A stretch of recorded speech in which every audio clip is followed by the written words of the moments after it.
ગઈકાલે ક્યાં હતા? કોણ કહેશે? હા, વિશાલભાઈ.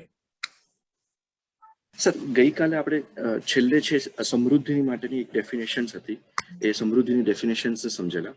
અને થોડો અવાજ વધારજો. આવી રહ્યો છે? હવે સંભળાઈ રહ્યો છે અવાજ? હા હા હા હા એટલે ગઈ વખતે આપણે ગઈકાલે આપણે જયારે પૂર્ણાંક કરતા હતા ત્યાં પૂર્ણાંક પહેલા આપણે સમૃદ્ધિની થોડી વાત કરતા હતા. સમૃદ્ધિની ડેફિનેશન તન અને મનથી કેવી રીતે સમૃદ્ધિ છે એની ક્વિકલી આપણે ડિસ્કશન કર્યું હતું. અને અત્યારે જે જોઈ રહ્યા છે આપણે જીવન ક્રિયાઓ જોઈ રહ્યા છીએ. જીવન એટલે આપણે જીવવાની જેને આશા છે એને જીવન કીધું, અને એમાં થતી ક્રિયાઓને જોઈ. એ ક્રિયાઓની અંદરની 5 ક્રિયાઓ આપણે અત્યાર સુધીમાં જોઈ છે. આસ્વાદન, તુલન, આસ્વાદન પૂર્વક ચયન એટલે ચયન, તુલન, વિશ્લેષણ અને ચિત્રણ. આ 5 ક્રિયાઓ જોઈ રહ્યા હતા. અને ગઈકાલે આપણે ડિટેલિંગ કરી રહ્યા હતા તુલન માટેનું. તુલનમાં દ્રષ્ટિકોણ, તો એમાં ન્યાય, ધર્મ અને સત્યની કાલે થોડી આપણે ડિસ્કશન્સ કર્યું હતું. બહુ સરસ. મારી પાસે આનો નકશો છે, હું શીતલભાઈને શેર કરું તો અહીંયા સ્ક્રીન ઉપર શેર કરી શકશે તો મિત્રો જોઈ શકે. તમે પોતે બી શેર કરી શકશો મારી સાથે. હા, મારી પાસે ડાઉનલોડ કરેલો છે તો હું પોતે બી શેર કરી શકીશ. હા, તમે પોતાની સ્ક્રીન શેર કરી શકશો. અચ્છા, મેં જો કે પ્રયત્ન નથી કર્યો, અને અત્યારે કરું. સેટઅપ વિખેરાઈ ના જાય, કારણ કે 2 દિવસથી ઓલરેડી ડિસ્ટર્બ છે. તો મારી પાસે એક છે, એને હું શેર કરું તો ચાલશે? આપણો એટલે અત્યારે જે સમજી રહ્યા છીએ એ 4.5 ક્રિયા અને વત્તા એમાં ન્યાય, ધર્મ, સત્ય નો ઉમેરેલો હોય એટલો પોર્શન. કે આખો કરવો છે? આખો કરી દો. એ તો વાંધો નથી, આખો કરી દો, ચાલો. હે ને, એટલીસ્ટ આઈડિયા આવે. કોહોસ્ટ બનાવી શકાશે મને? હા, બનાવી દો.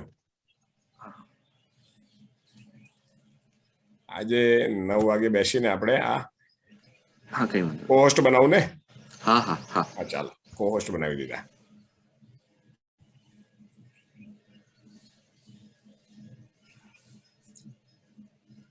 જીવન ક્રિયાનો જે ચાર્ટ છે,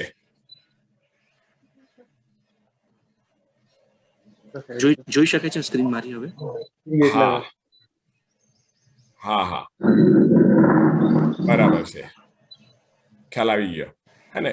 હા, સરસ. તો ગઈકાલે આપણે ન્યાય, ધર્મ, સત્ય દ્રષ્ટિકોણ ઉપર વાત થઈ હતી, અને એમાં તમે અત્યારે સવારે એક સમૃદ્ધિ શબ્દનો પ્રયોગ કર્યો. સમૃદ્ધિ ને સ્પષ્ટ કરશો તમે?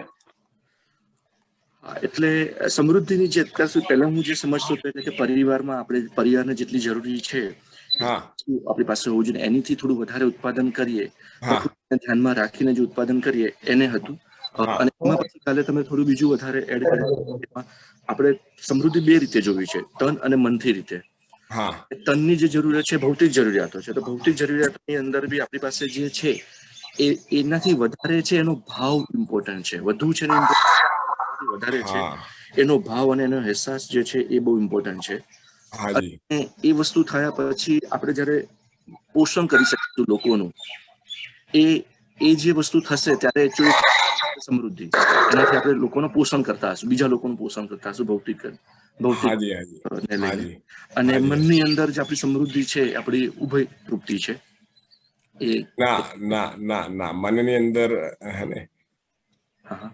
મનની અંદર એ રીતે નથી, ઉભય તૃપ્તિના અર્થમાં નથી.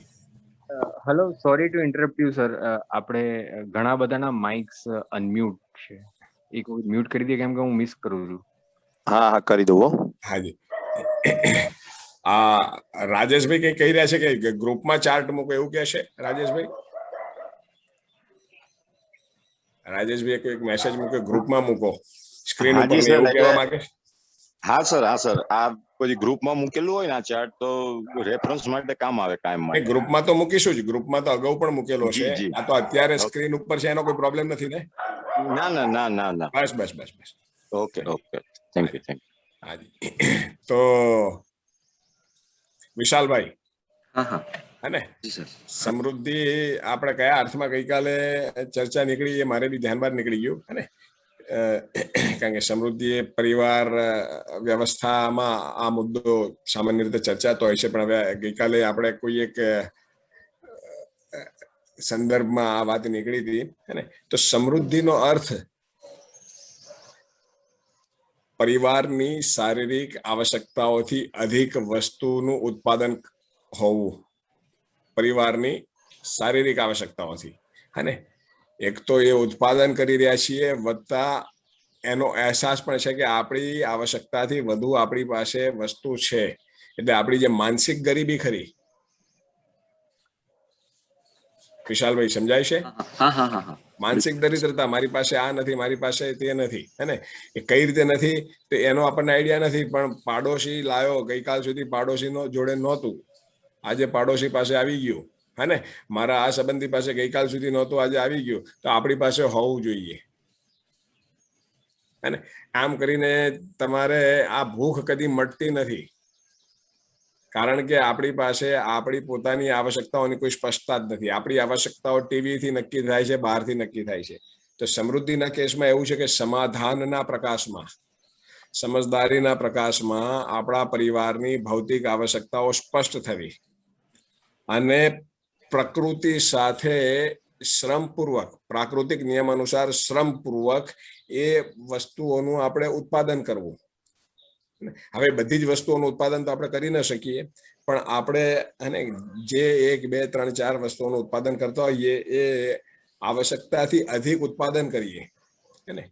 તો આવશ્યકતાથી અધિક ઉત્પાદન છે એમાં અમુક હિસ્સો સમાજમાં, સમાજ વ્યવસ્થાના અર્થમાં જાય, સમાજ ગતિના અર્થમાં, અને અમુક હિસ્સો વિનિમયમાં જાય કે જેમાં જે વસ્તુ આપણે ઉત્પાદન નથી કરતા પણ જેની આપણને જરૂર છે, અને કોઈ એક વ્યક્તિ એ વસ્તુનું ઉત્પાદન કરે છે, તો આપણે જે વધુ ઉત્પાદન કરીએ છીએ આપણી વસ્તુનું એ આપીએ અને એની પાસે એ જે વધુ ઉત્પાદન કરે છે ને એની પાસેથી આપણે મેળવીએ. લાભ હાનિ મુક્ત આદાન પ્રદાન. વિશાલભાઈ વાત પહોંચે છે? હા હા હા. એટલે એક તો સમજદારીના પ્રકાશમાં આપણા પરિવારની આવશ્યકતાઓનું નિશ્ચિત ચિત્ર આપણી પાસે હોવું અને વત્તા એ જરૂરિયાતો કઈ રીતે આપણે પ્રાપ્ત કરી શકીશું એની આપણી પાસે ડિઝાઇન હોવી અને એનો અહેસાસ પણ હોવો કે ના અને દુનિયા જેને જે લાવવું એ લાવે, અડોશ પડોશ અને આપણા જે કંઈ ઓળખીતા પારખીતા હોય એ જે લાવે, હેલિકોપ્ટર લાવે, વિમાન, આપણને કોઈ ફરક પડતો નથી. એ મેલ બાંધે તોય કોઈ ફરક નથી પડતો, અને એને જે કરવું એ કરે. મને મારી આવશ્યકતાઓનું ચિત્ર સ્પષ્ટ થઈ ગયું છે, આટલું થાય એટલે મારા માટે ભયો ગયો. અને હું પ્રકૃતિને સમજ્યો છું, પ્રકૃતિ સાથે કઈ રીતે શ્રમ કરવાથી અને મારી આવશ્યકતાઓની પૂર્તિ થઈ શકે એને હું સમજ્યો છું. તો એ વસ્તુઓ હું પ્રકૃતિ સાથે શ્રમ કરીને મેળવી શકું છું. અને એનો એક વિશ્વાસ આપણી અંદર બને, એના આધારે વસ્તુનું ઉત્પાદન કરીએ. અને આવશ્યકતાથી અધિક એટલા માટે કે અમુક વસ્તુ જે અધિક છે એ સમાજ ગતિના અર્થમાં, અને અમુક વસ્તુનો વિનિમય, અને એક આ સામાન્ય સમજની વાત છે સમૃદ્ધિ માટેની. અને હું સમૃદ્ધિના ભાવમાં જીવું છું. સમૃદ્ધિ એકચ્યુઅલી વસ્તુ નથી, પણ સમૃદ્ધિ એક ભાવનું નામ છે. અને એ ભાવના મૂળમાં સમજ છે. સમજ વગર સમૃદ્ધિનો ભાવ હોઈ ન શકે. માણસ પાસે ત્રણેય લોકનું સામ્રાજ્ય આવી જાય ને, છતાં એની અંદર સમૃદ્ધિનો ભાવ ના આવી શકે જ્યાં સુધી એની અંદર સમજ નામની વસ્તુ ના હોય. તો સમજ વગર સમૃદ્ધિ શક્ય નથી. વિશાલભાઈ વાત પહોંચે છે? જી સર. હા. તો આ રીતની વાત છે સમૃદ્ધિની. સમૃદ્ધિના ભાવમાં જીવી રહ્યા છે એનું પ્રમાણ શું? તો જ્યારે હવે આપણે એમ થાય કે હું જેટલાને ઓળખું છું, જ્યાં જ્યાં મારી ક્ષમતા છે હે ત્યાં આગળ હું વ્યવસ્થાના અર્થમાં, પોષણના અર્થમાં લાગુ. શારીરિક માનસિક પોષણ બે રીતે. તો એ સમૃદ્ધિના ભાવનું લક્ષણ છે. ત્યાં સુધી માણસ, જ્યાં સુધી સમૃદ્ધિનો ભાવ ન હોય ત્યાં સુધી વસ્તુ ગમે તેટલી હોય એ પ્રકૃતિનું શોષણ, માનવના શોષણમાં લાગેલો રહે. ક્યાંક થોડું ઘણું દાન પુણ્ય પણ કરે, પણ અંદર એનો ભાવ પડેલો હોય, હે ને, હજી ક્યાંકથી લઈ લઉં, હજી ક્યાંકથી ભેગું કરી લઉં, આ વસ્તુ આપણી પાસે નથી. ઠીક છે મિત્રો, આગળ વધીએ તો આપણે. હાજી, હા. તો ગઈકાલે આપણે તુલનના 3 દ્રષ્ટિકોણ, જે બીજા અધૂરા દ્રષ્ટિકોણ, પહેલા આપણે પ્રિય હિત લાભ દ્રષ્ટિકોણને સમજાતા. 4.5 ક્રિયામાં માણસ પ્રિય હિત લાભ દ્રષ્ટિકોણથી જ એની બધી જ ઈચ્છાઓ બને છે, એના બધા વિચારો થાય છે, અને વિચારોના મૂળમાં પ્રિય હિત લાભ દ્રષ્ટિકોણ કામ કરતો હોય છે. એ સિવાય આપણી પાસે, માનવ પાસે બીજી જે ક્ષમતા છે, દ્રષ્ટિકોણ છે, અને જે સુપ્ત છે, સુષુપ્ત છે, ન્યાય ધર્મ સત્ય. ન્યાય ધર્મ સત્યની ગઈકાલે મેં વાતની શરૂઆત કરી હતી. જો કોઈને ખ્યાલ હોય તો ન્યાય એટલે શું, ન્યાય દ્રષ્ટિકોણ શેના સંદર્ભમાં છે, યાદ છે કોઈને?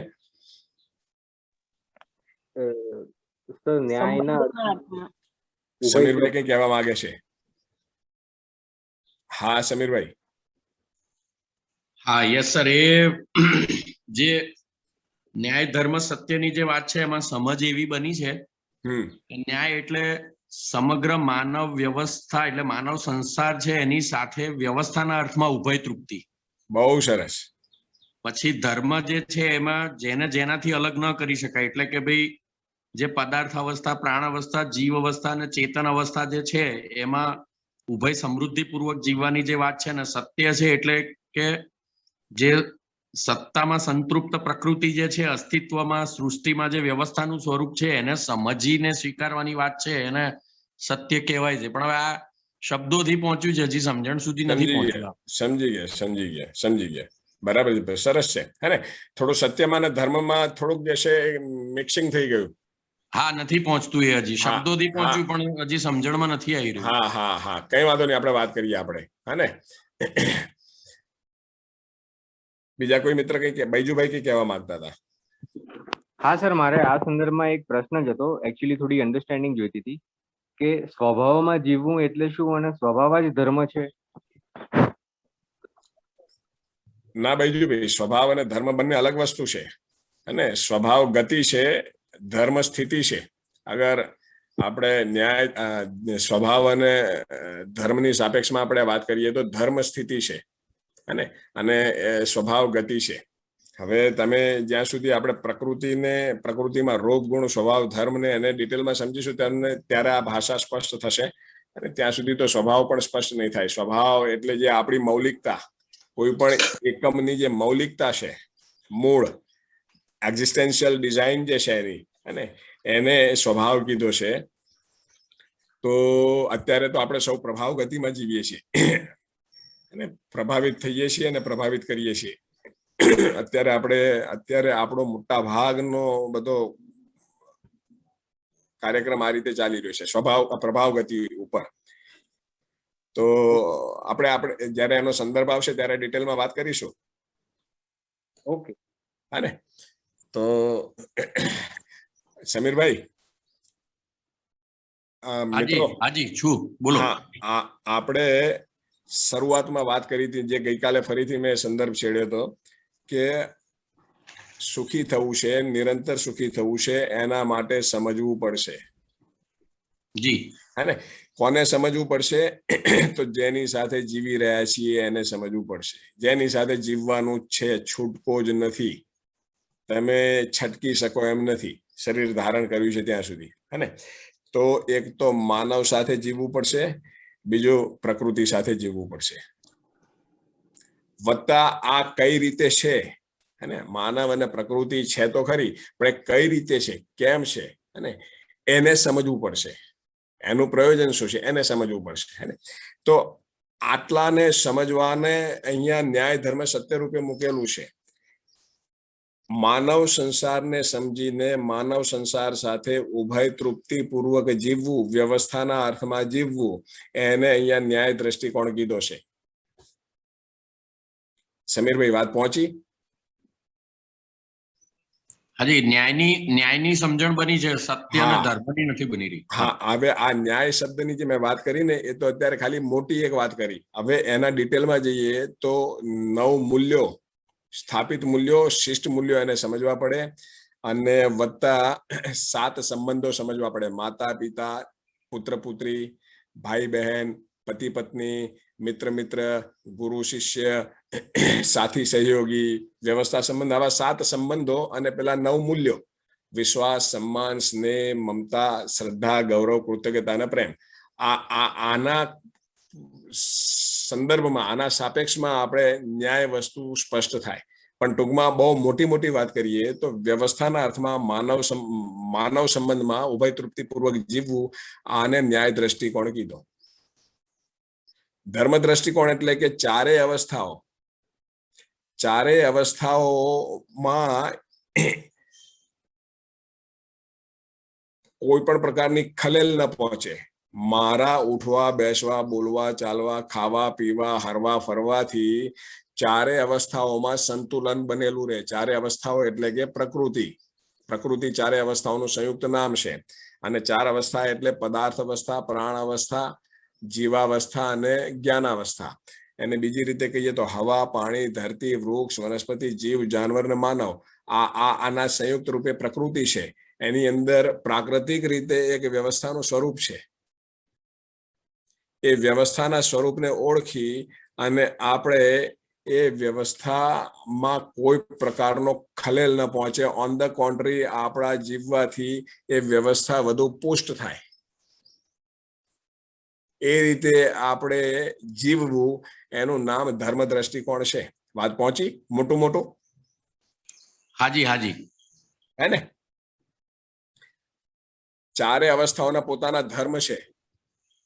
અને ધર્મ શબ્દ એટલે અહીંયા જે આપણે હિન્દુ ધર્મ, મુસ્લિમ ધર્મ, શીખ ધર્મ, એવા કોઈ ધર્મની વાત નથી આ.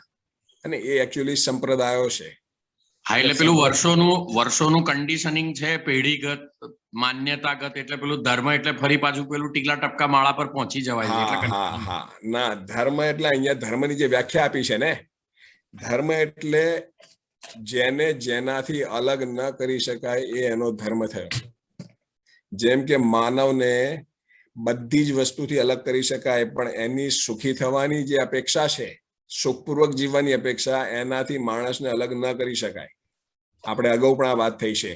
જે ક્ષણે માનવની માનસિકતામાંથી સુખનું કિરણ જતું રહે, એને એમ લાગે કે હવે દૂર સુધી મારા જીવનમાં સુખની કોઈ શક્યતા નથી, કોઈ સંભાવના નથી, એ જ ક્ષણે એ પોતાનું શરીર ગમે તેટલું સ્વસ્થ કેમ ના હોય, એનો જીવવામાંથી રસ ઉડી જાય, એ પોતાની શરીર યાત્રાને સમેટી લે.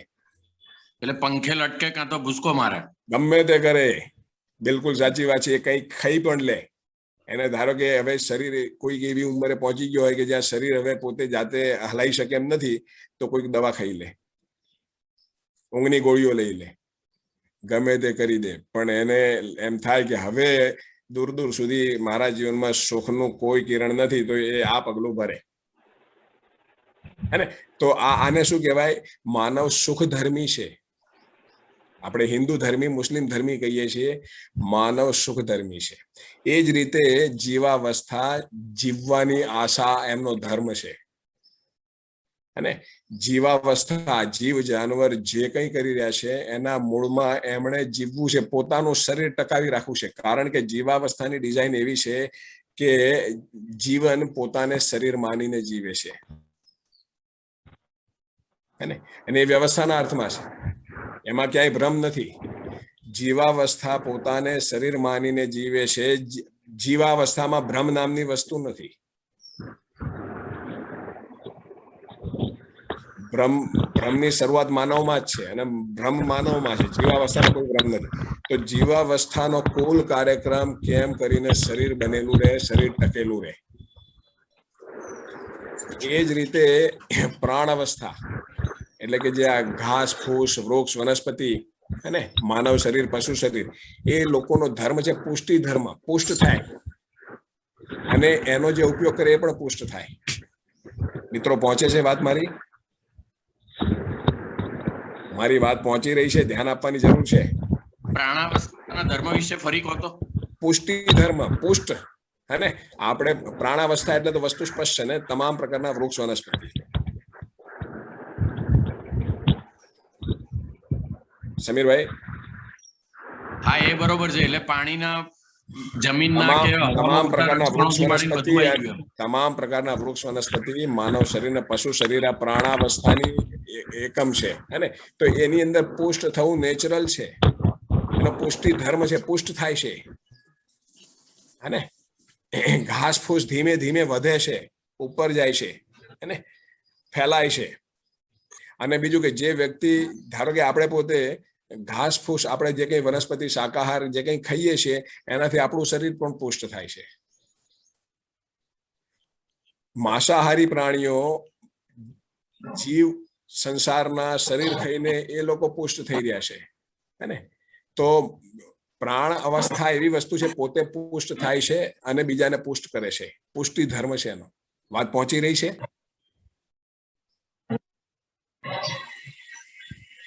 વાત પહોંચી રહી છે મિત્રો? અવાજ પહોંચી રહ્યો છે? હે ને? તો આ પુષ્ટિ ધર્મ છે. અને પદાર્થ અવસ્થાનો ધર્મ છે કોઈ પણ સ્વરૂપે બનેલા રહેવું.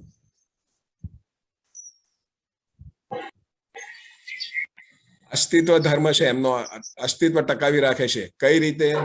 તો જેમ કે પાણી પદાર્થ અવસ્થાની વસ્તુ છે, અને પાણીને ગરમ કરો તો વરાળ રૂપે બનેલી રહેશે, એને ઠંડી કરો તો બરફ રૂપે બનેલી રહેશે, ફરી પાછી એ બરફને પીગળાવો તે પાછું પાણી રૂપે બનેલું રહેશે. કોઈને કોઈ સ્વરૂપે વસ્તુ બનેલી રહેશે, ફક્ત એનું રૂપ પરિવર્તન થાય છે. તો આને અસ્તિત્વ ધર્મ કીધો. વાત પહોંચે છે મિત્રો? આ ચાર ધર્મ છે: પદાર્થ અવસ્થા, પ્રાણ અવસ્થા, જીવાવસ્થા અને જ્ઞાન અવસ્થાના. પદાર્થ અવસ્થાનો ધર્મ છે અસ્તિત્વ ધર્મ, પ્રાણ અવસ્થાનો ધર્મ છે પુષ્ટિ ધર્મ, જીવ અવસ્થાનો ધર્મ છે જીવવાની આશા, અને જ્ઞાન અવસ્થાનો ધર્મ છે સુખપૂર્વક જીવવાની આશા. અને તો માનવનું ઉઠવું બેસવું, આપણું ઉઠવું બેસવું, બોલવું ચાલવું, હરવું ફરવું, ખાવું પીવું, જે કંઈ કરો તમે, પણ આ ચાર અવસ્થાના ધર્મને ખલેલ પહોંચાડ્યા વગર જીવવું. અત્યારે આપણે જે કંઈ જીવી રહ્યા છીએ એનાથી કંઈક વસ્તુઓ લુપ્ત થઈ રહી છે, નામશેષ થઈ રહી છે.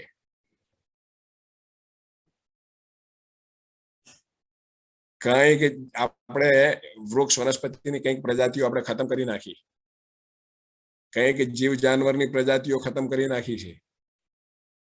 માનવ પોતે બી પોતાના ધર્મ સાથે નથી જીવતો, સુખ સાથે ક્યાં જીવી રહ્યો છે? સુખની તલાશમાં છે અત્યારે. વાત પહોંચી રહી છે મિત્રો?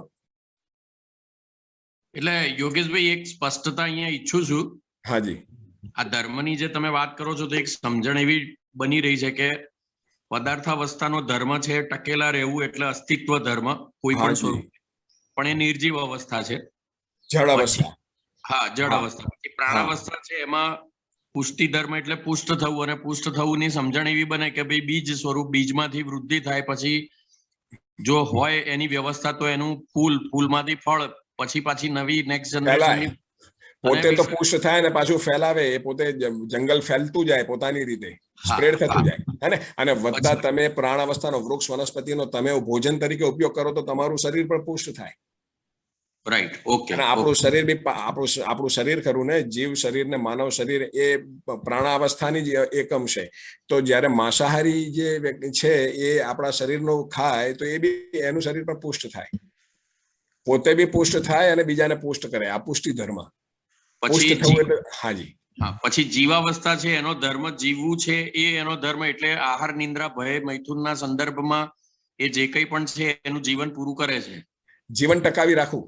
કોઈ પણ સ્વરૂપે એને જીવન ટકી રહે એમાં એ રાજી, એનાથી વધુ એને કઈ જોઈતું નથી. એને જ્યાં આગળ એનું જીવન ટકી રહે એવી પરિસ્થિતિઓ દેખાતી હોય, એને અનુકૂળ પરિસ્થિતિ, એ કોઈ પણ જીવ જાનવર હોય ને એ દિશામાં ગતિ કરે, એ ત્યાં સ્થાનાંતર કરે જ્યાં હોય ત્યાંથી.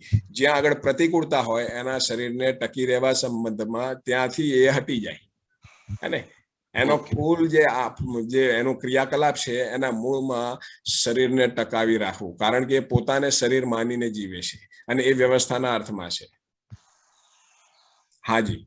અચ્છા, અને પછી માનવી છે એમાં આ જે પદાર્થાવસ્થા, પ્રાણાવસ્થા, જીવાવસ્થાની જે ધર્મ છે એ તો ખરો જ, એની ઉપરાંત સુખ શોધવાની વાત એમ. બિલકુલ બિલકુલ બિલકુલ બિલકુલ બિલકુલ. જેમ ઉપર જતા જાય ને એમ નીચેનું તો સમાયેલું છે. હા, એટલે આ બધી વસ્તુ ખરી, અને ઉપરાંત એવી સમજણ કે ભાઈ આ રૂપિયામાં મજા નહીં આવે, ડોલરમાં મજા આવશે, એટલે કે ઉડો અહીંથી એમ. હા, એ એની સમજ મુજબ. હા, સમજ મુજબ. એની જે કઈ સમજની સ્થિતિ છે એ મુજબ એ પોતાના ધર્મને સાથે એક થવાનો પ્રયાસ કરે છે, હે ને? Right right. પણ એ થઈ નથી શકતો, કારણ કે ધર્મ સાથે એકરૂપ થવાની ડિઝાઇન અલગ છે. સ્વભાવપૂર્વક જીવવાથી ધર્મ સાથે એક થવાય, અને અત્યારે પ્રભાવમાં જીવી રહ્યા છીએ, તો સ્વભાવ સ્પષ્ટ થાય તો આપણને ધર્મ સાથે આપણે એક થઈને જીવી શકીએ. અને અત્યારે આપણો ધર્મ છે સુખ ધર્મ, પણ છતાં આપણે આપણા ધર્મ મુજબ જીવી નથી રહ્યા. અને આ ધર્મની વાત છે તો એમાં હું આપને કહું, એક સામાન્ય જે આપણે પ્રચલિત પરંપરામાં પણ રાજ ધર્મ, પુત્ર ધર્મ, પત્ની ધર્મ, મા બાપનો ધર્મ, આ બધા ધર્મો શબ્દ આપણે વાપરીએ છીએ. ખ્યાલ છે તમને? વિદ્યાર્થી ધર્મ, શિક્ષક ધર્મ, હાજી, રાજધર્મ શબ્દ. તો મતલબ કોઈ એક વ્યક્તિ રાજગાદી ઉપર બેઠો તો એણે પ્રજા સાથે કઈ રીતે કામ કરવું અને પ્રજાના અર્થમાં કઈ રીતે કામ કરવું એ બિલકુલ નિશ્ચિત છે. એ વ્યક્તિ સાથે લેવા દેવા નથી. રાજગાદી સાથે એક ચોક્કસ ધર્મ જોડાયેલો છે. પુત્ર બન્યા તો પુત્રના અર્થમાં તમારો એક ચોક્કસ ધર્મ છે. મા બાપ બન્યા તો મા બાપના અર્થમાં એક ચોક્કસ ધર્મ છે. સમજાય છે? આપણે અત્યારે બી એ શબ્દ તો વાપરીએ છીએ, બી આ રાજધર્મ નથી નિભાવતો આ, હે ને? તો એ ધર્મ મતલબ એ બિલકુલ નેચરલ ડિઝાઇન છે. જે વ્યક્તિ જે એની જે પોઝિશન છે, જે અત્યારે છે ત્યાં આગળ એ અમુક દાયિત્વ સાથે જોડાયેલો છે, એની જવાબદારી, હે ને? એ અર્થમાં બી આપણે એને ધર્મ તરીકે લઈએ છીએ. પુત્ર ધર્મ નથી નિભાવતો આ, છે ને? કોઈ એક વ્યક્તિ પોતાના ઉંમરલાયક મા બાપ સાથે જ્યારે એ એક પુત્રની રીતે વર્તવો જોઈએ નથી વર્તતો, આપણે કહીએ છીએ આ પુત્ર ધર્મથી આ ચૂકી રહ્યો છે. એ અર્થમાં પણ ધર્મ શબ્દનો પ્રયોગ કરી રહ્યા છે. તો ધર્મ મતલબ જેના પુત્ર બન્યો એટલે હવે એમ કે ના ભાઈ હું પુત્ર ખરો, પણ મારે પુત્ર ધર્મ સાથે લેવા દેવા નથી, ને? હું મા બાપ ખરો, પણ મને મા બાપ ધર્મ સાથે લેવા દેવા નથી. ભાઈ એ જેને જે કરવું એ કરે. મારા મા બાપનું હું તો જે છે મારી રીતે મારી મરજી મુજબ કરીશ. તો અહીંયા એવી વાત નથી. જેનાથી અલગ ન કરી શકાય એ એનો ધર્મ. વાત પહોંચી રહી છે મિત્રો? થોડું ધ્યાન આપવું પડશે અને આગળ જતા પહોંચશે આપણને. ધારો કે અત્યારે ન પહોંચી રહ્યું હતો, અને કારણ કે આ વાતો તો આગળ કેટલીય વાર રિપીટ થશે.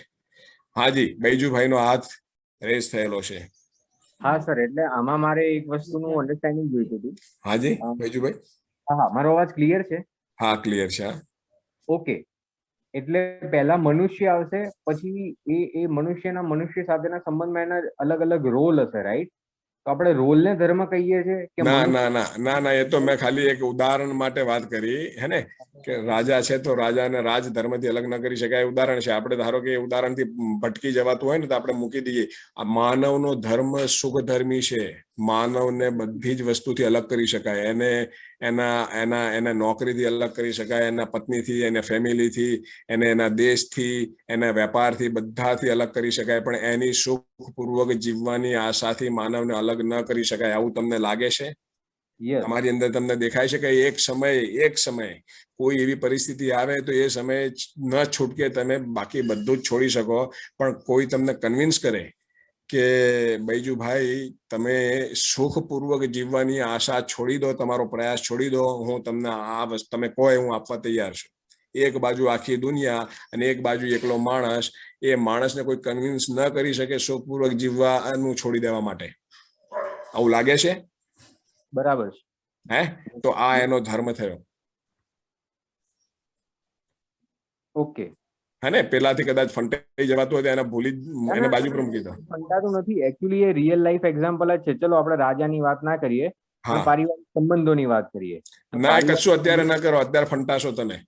ઓકે ઓકે ઠીક છે બીજુભાઈ અત્યારે ફંટાશો. અત્યારે હવે જે છે આપણે આ જે દર્શનમાં જે 4 ધર્મ કીધા છે ને, પદાર્થ અવસ્થા, પ્રાણ અવસ્થા, હજી તમે દર્શન પૂરું સમજ્યા નથી એટલે કદાચ તમને થોડી તકલીફ પડતી હશે, પણ અત્યારે એના ઉપર, કારણ કે હું માનું છું કે તમે થોડા ફંટાઈ રહ્યા છો, તો એમાં પાછું અને મૂળ જગ્યાએ આવતા તકલીફ પડશે. ઓકે વાંધો નહીં. હાજી હાજી હાજી.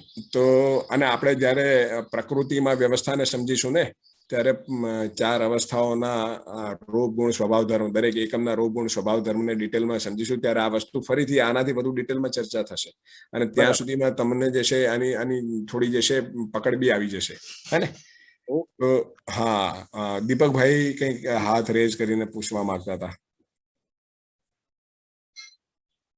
દીપકભાઈ જગદીશભાઈ, હા ને? હાજી. તો મિત્રો આગળ વધીએ.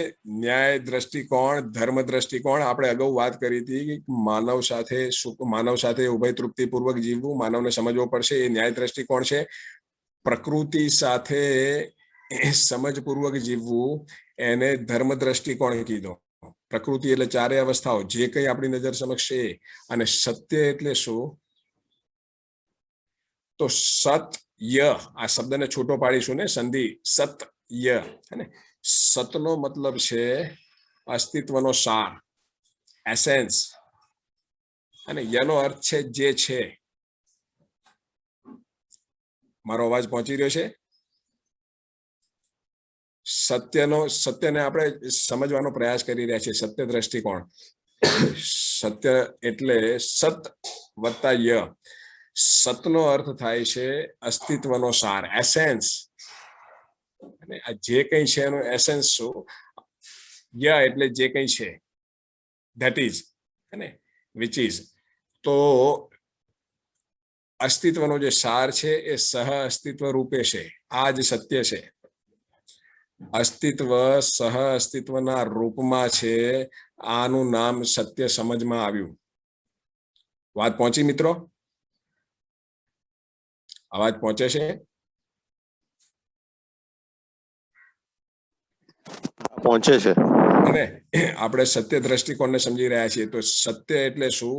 તો અસ્તિત્વનો જે એસેન્સ, અસ્તિત્વનો જે સાર, સંસારનો જે સાર સ્વરૂપ, એ આપણને સ્પષ્ટ થવું. કયા સ્વરૂપે સ્પષ્ટ થયું? અસ્તિત્વ સહ અસ્તિત્વના રૂપમાં છે. આટલું સ્પષ્ટ થયું તો સત્ય સમજાયું. હવે એ સહ અસ્તિત્વનું સ્વરૂપ કેવું છે? તો વ્યાપકમાં સંપૃક્ત પ્રકૃતિ, સત્તામાં સંપૃક્ત પ્રકૃતિ. પ્રકૃતિ એટલે શું? તો એક એકના રૂપમાં આ જે અનંત સંસાર દેખાય છે એ પ્રકૃતિ છે. 4 અવસ્થાઓના રૂપે પ્રકૃતિ છે. અને પ્રકૃતિ એ યુનિટ્સનું સંયુક્ત નામ છે. અને યુનિટ્સના સમૂહનું, જે કંઈ એકમો દેખાય છે ચારે બાજુ, એક પરમાણુ દેખાય, એક આકાશગંગા દેખાય, એક સોલર સિસ્ટમ દેખાય, એક ધરતી દેખાય, એક માનવ દેખાય, એક અવસ્થા દેખાય, પદાર્થ અવસ્થા, બીજી અવસ્થા પ્રાણ અવસ્થા. આ એક એકના રૂપમાં જે કંઈ છે એનું સંયુક્ત નામ, એનો સમૂહ છે, એનું નામ છે પ્રકૃતિ. એ પ્રકૃતિ વ્યાપકમાં સંપૃક્ત છે.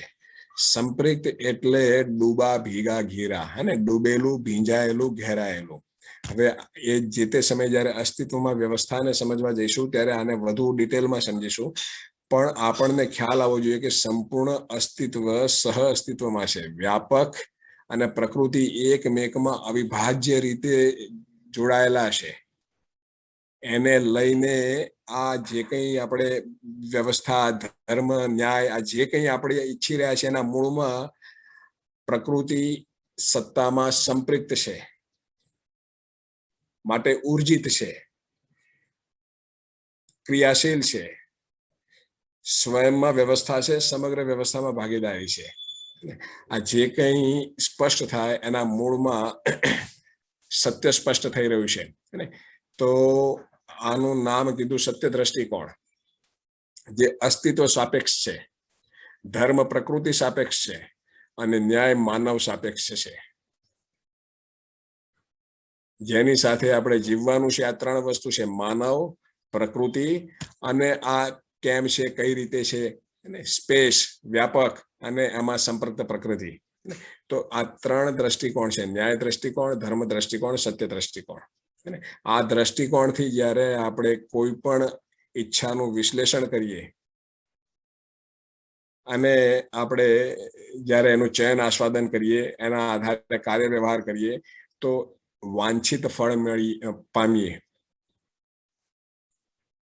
વાત પહોંચી રહી છે મિત્રો? થોડું ધ્યાન આપવું પડશે. આપણા 6 દ્રષ્ટિકોણમાંથી પ્રિય હિત લાભ દ્રષ્ટિકોણ તો ઓલરેડી આપણી અંદર સક્રિય છે અને એની સાથે આપણે એકાકાર છીએ. પણ આ 3 દ્રષ્ટિકોણ જે ન્યાય ધર્મ સત્ય અને અત્યારે તો વાંછિત ફળ મળે. અત્યારે તો વાંછિત ફળ મર્સિડીઝ થી જ આગળ નથી વધતું, એટલે જ બધું. હા, એક્ઝેક્ટલી. ત્યાંથી ફળ આગળ નથી વધતું અને છતાં એનાથી જે અપેક્ષા છે આપણી નિરંતર સુખની, એ પણ ક્યાં આગળ વધે છે? ત્યાંની ત્યાં જ છે. આજની તારીખમાં આપણે જ્યારથી સમજણા થયા અને અત્યારની ઉંમર સુધી સુખી થવાના અર્થમાં જે કંઈ પ્રયત્નો કર્યા, કોઈ મિત્ર એમ કહી શકે છે કે હા હું તૃપ્ત છું? અત્યારે તૃપ્ત છો? બિલકુલ. હું તૃપ્તિપૂર્વક જીવી રહ્યો છું એક પણ વ્યક્તિ એ કહી શકે એમ નથી. અને કોઈ કહે કે હા હું જીવી રહ્યો છું તો આપણે એને કહીએ કે ભાઈ તું જીવી રહ્યો છે તો તું ડિઝાઇન બતાય સંસારને. તો અમે પણ બધા જીવીએ. સંસારની વાત જવા દો, એ પોતાના સ્વજનો, પોતાના મા બાપ છે, પોતાના પતિ, પોતાની પત્ની, પોતાના પુત્રો, એમને બી કહી શકે ને. પણ જે વ્યક્તિ પોતે સુખપૂર્વક જીવી રહ્યો છે એની આજુબાજુ તમે જુઓ તો ત્યાં એ જે કહે છે એનું પ્રમાણ નથી મળતું. વાત પહોંચી રહી છે મિત્રો? તો પ્રિય હિત લાભ આધારિત ગમે તેટલા ફાંફા મારીએ, આપણી જે મૂળ ચાહત છે એ આપણને મળે નહીં, એવી અહીંયા વાત કહેવામાં આવી રહી છે. માનવાનું નથી, સ્વીકારવાનું નથી અને ચકાસવાનું છે. ચકાસતા આગળ વધવાનું છે. તો મિત્રો અહીંયા આપણે દ્રષ્ટિકોણ, જે 6 દ્રષ્ટિકોણમાંથી 3 પહેલા સમજેલા હતા અને બાકીના 3ને આપણે સમજ્યા. તો હવે આપણી યાત્રાને આગળ ધપાવીએ. આટલી ચર્ચા દરમિયાન, આટલી ચર્ચાના સંદર્ભમાં કોઈ પ્રશ્ન થયો હોય, કોઈને કોઈ વાત કહેવી હોય, કઈ વાત પૂછવી હોય તો પૂછી શકે છે, નહીં તો અહીંથી આગળ વધીએ. નમસ્કાર યોગેશભાઈ. નમસ્કાર. જગદીશભાઈ બોલું. હા જગદીશભાઈ, નમસ્કાર. હા, અત્યાર સુધીની યાત્રાના જે સમજણમાં એવું ખ્યાલ આવ્યો કે આપણે રોજબરોજની જે નિર્ણયો લઈએ છીએ એ આપણા ધ્યાન બાદ પ્રિય હિત અને લાભના આધારે થાય છે. અને આપણે થોડા સમજ કેળવીએ અને એ નિર્ણય જો આપણા ન્યાય ધર્મ અને સત્યના આધારિત થવા માંડે જેમ આપણે સુખી થવાની શક્યતા વધતી જાય. બિલકુલ, આવી સમજણ પડી. બિલકુલ. હે ને? કારણ શું છે? ન્યાય ધર્મ સત્ય દ્રષ્ટિકોણ સમજવાથી આપણા જીવનમાં આપણે આપણી જે વાંછા છે, હે ને, નિરંતર સુખી થવાની જે ભાવના છે, નિરંતર સુખી થવાની ભાવના, અપેક્ષા એ પૂરી થાય. કઈ રીતે પૂરી થાય? ન્યાય ધર્મ સત્યથી જ કઈ રીતે પૂરી થાય? પ્રિય હિત લાભથી કેમ પૂરી ના થાય? કારણ કે જે પ્રિય હિત લાભ છે એ આપણા શરીર આધારિત નિર્ણયો છે અને પેલા આપણા જીવન આધારિત નિર્ણયો થતા હશે, એના કારણે. હા, એ નિરંતર વસ્તુ છે. આપણે નિરંતર સુખને પામવું છે તો આ અસ્તિત્વમાં માનવ નિરંતર છે, પ્રકૃતિ નિરંતર છે, અસ્તિત્વ નિરંતર છે. તો આ નિરંતર વસ્તુઓને ઓળખી લેવાથી, સમજી લેવાથી એમની સાથે આપણું જીવવું બિલકુલ સરળ બની જાય. સ્મૂથલી જીવી શકાય, સંઘર્ષ વગર જીવી શકાય, ઉભય તૃપ્તિપૂર્વક, ઉભય સમૃદ્ધિપૂર્વક જીવી શકાય. અને એટલા માટે આપણે માનવને, પ્રકૃતિને અને અસ્તિત્વને સમજવું અનિવાર્ય છે. એ નિરંતર વસ્તુ છે. અને નિરંતર વસ્તુને સમજીને નિરંતર વસ્તુ સાથે તમે નિરંતરતાની માનસિકતાથી જીવો તો તમારી જે અપેક્ષા છે પૂરી થાય. મિત્રો, વાત પહોંચી રહી છે? અત્યારે ભાષા રૂપે પહોંચી રહી હશે. અને જેમ જેમ આ મુદ્દા ઉપર તમે વિચાર કરશો અને જેટલા તમારા તર્ક લગાવવાના હશે, તર્ક લગાવતા કોઈ એક જગ્યાએ તર્ક તૃપ્ત થાય અને ધીમે રહીને હવે આને જીવવાની ઈચ્છા થાય, જીવવામાં ઉતારવાની ઈચ્છા થાય, ત્યાંથી આની અનુભૂતિ શરૂ થશે. વાત પહોંચે છે મિત્રો? જી હે આગળ વધીએ આપણે. હવે આનો રસ્તો શું? હે હવે આપણે જ્યાં 4.5 ક્રિયામાં જીવી રહ્યા છીએ, 4.5 ક્રિયામાંથી આપણને ખ્યાલ આવે કે આપણી પાસે ન્યાય ધર્મ સત્ય દ્રષ્ટિ છે, પણ હજી આપણી સક્રિય નથી થઈ. તો કઈ રીતે સક્રિય થશે? તો એક તો ન્યાય ધર્મ સત્ય સંબંધી સૂચના મેળવી. અત્યારે મેં આપને જે કંઈ આપની સાથે શેર કર્યું એ ન્યાય ધર્મ અને સત્યની સૂચના શેર કરી અને કીધું કે આપ આપનામાં ચકાસો કે તમને એવું લાગે છે આ વાત વ્યવહારિક લાગે છે, તર્કસંગત લાગે છે, કે આ વાતને સમજવાથી, માનવ સાથે સમજદારીપૂર્વક જીવવાથી, પ્રકૃતિ સાથે સમજદારીપૂર્વક જીવવાથી, સત્યને સમજીને જીવવાથી, સત્ય અનુરૂપ જીવવાથી આપણા જીવનમાં સુખની સંભાવના વધશે, સુખ નિરંતર રહેશે એવું લાગે છે. ચકાસવાની વાત છે તર્કસંગત વિધિથી. બરાબર. તો હવે જો હું આપને કહું કે અત્યાર સુધી સૂચના આપી રહ્યો છું હું આપને, કે આ વસ્તુઓને સમજવાથી આપણું જે વાંછા છે એને પામવાની સંભાવનાઓ છે, નિરંતર સુખને પામવાની.